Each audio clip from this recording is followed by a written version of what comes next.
Is it right for a Christian to play the lottery? Wonderful. Now, how come a lot of you were interested in the lottery? Shows you're interested in getting more money. I'd like to explain the lottery to you because I realize that a lot of times many equate the lottery with gambling. But I want to read to you some of the differences in the lottery, in the operation of the lottery, so you can understand it. Lottery is a contest in which tokens are distributed or sold. The winning token or tokens being secretly predetermined or ultimately selected in a random drawing. Now, there's another way. A selection made by lot from a number of applicants or competitors. Third, an activity or event regarded as having an outcome depending on fate. So these are the three methods that lotteries are drawn. Now, the difference between this and gambling is the inclusion of a wager. In gambling, there's a wager.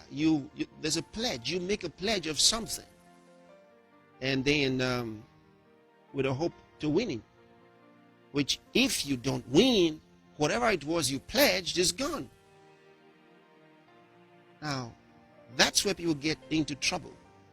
Some pledge their homes, some pledge their cars, some pledge a fortune, and win or lose until they are addicted to doing it, and then frustration sets in. And that's why a lot of times people are told to stay out of gambling. But lottery is not gambling, and it doesn't include the wager. Now, am I recommending lottery? Not really, but I just want to explain to you what it's about, and the fact that in the Bible, now, lottery comes from the word lots, so you remember that. In Proverbs chapter 16 and verse 33, the Lord is cast into the lap, but the whole disposing thereof is of the Lord. And that's one. And then chapter 18, same book, in verse 18.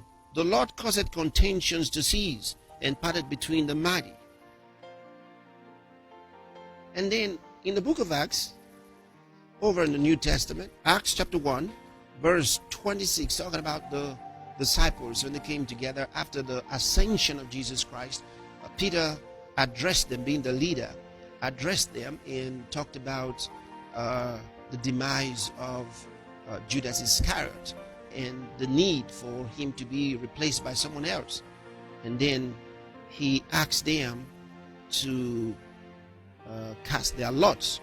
And in verse 26 it says, and they gave forth their lots, and the lot fell upon Matthias, and he was numbered with the 11 apostles. Now, this is the only place in the New Testament where they cast lots. After this time, the next chapter, they received the Holy Spirit, and they could walk by the Spirit without having to cast lots to find out what was the mind of God. So the idea here is casting of lots is not necessarily wrong. In fact, it's a game. So the lottery is a game.